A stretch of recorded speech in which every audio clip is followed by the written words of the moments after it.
a couple thoughts. First, on the Patriots as a whole, I just don't think they have enough not talented. I don't think they have enough starting caliber players 1 to 53 to just let them go, right, as if like you have someone else to put right in there, you know. So I think less to me about the money and more about the team and the you can't just him and Anthony Jennings, same thing. These aren't starting. They've started at one point. They're still effective players in some form.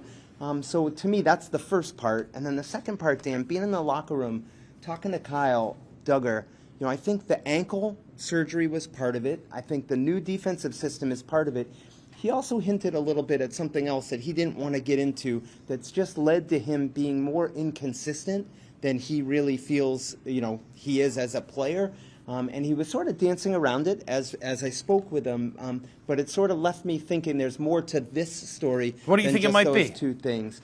You know, it's hard to know, but he didn't practice all spring, you know, so I would hate to guess, Dan, but it just relaying sort of a conversation with him to try to understand it better, and it almost led me to more questions than I had originally. Well, you got him, you got Peppers, and Mike Vrabel talked about Peppers working with Craig Woodson, the rookie, trying to get on the same page. It sounds like maybe they're all trying to get on the same page as a secondary, Mike. Yeah, I think it's as a safety group in particular. You know, sometimes I'll play two safeties, so it's the communication with the two safeties that are in there. Then they bring a third safety in, and the safeties might go to different positions within that safety group. Vrabel sort of talking about that a little bit with us after the game. So I think part of it is you're analyzing the individual player at safety, but also the totality of the parts when they're out there together. How are they communicating together? When there's two, when there's three, which players are in there? All right, so two thoughts here. Let's finish up with one being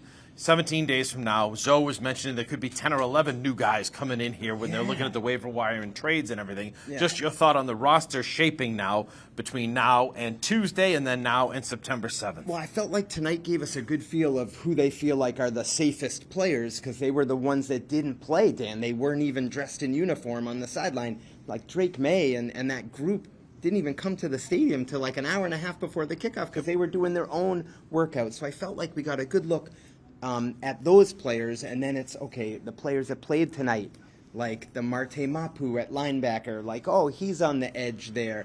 You know, some of those offensive linemen behind the starting 4 or 5, like they're thin there, Dan. Like I could see 3 new offensive linemen, you know, that they need. So I thought that was one thing tonight we could take. And I think, Mike, for the first time in 25 years or whatever, a completely different defensive system with different players. And it's just, that's an adjustment that we're going to and we're watching it unfold as we speak. We're watching it unfold as we speak with our eyes on the Raiders September 7th. Yeah. And Chip Kelly, who everyone in New England knows from his time at University of New Hampshire. This guy's a really good offensive coach. So you're going through this new defense, and you got a good coach coming in with an impressive rookie running back in Ashton Genty.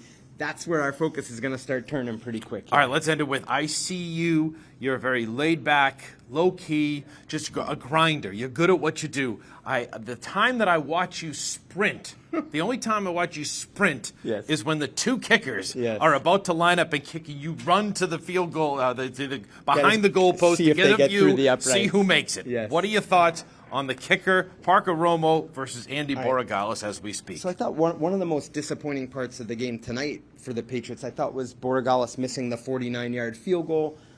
He's your rookie 6th-round pick. And I always thought, Dan, the fact he's a draft pick, you know, I think you mentioned this last week, like he's going to have to lose a job, you know, and it's going to have to go off the rails for Parker Romo to win it. And I thought it was interesting. Parker Romo didn't kick at all tonight. I mean, if they really think they're going to give the job to Parker Romo, wouldn't that be a little unusual to not have him kick at all? So I still think it's Borregales, but not as decisively as I think you'd like to see it. Mike being that mentioned that the operation wasn't clean last week. Maybe that's an excuse for him, but no excuse tonight. He just missed it wide. Exactly. I don't think it was an excuse. He came on the field late, and then tonight I think the operation was good. He just missed it.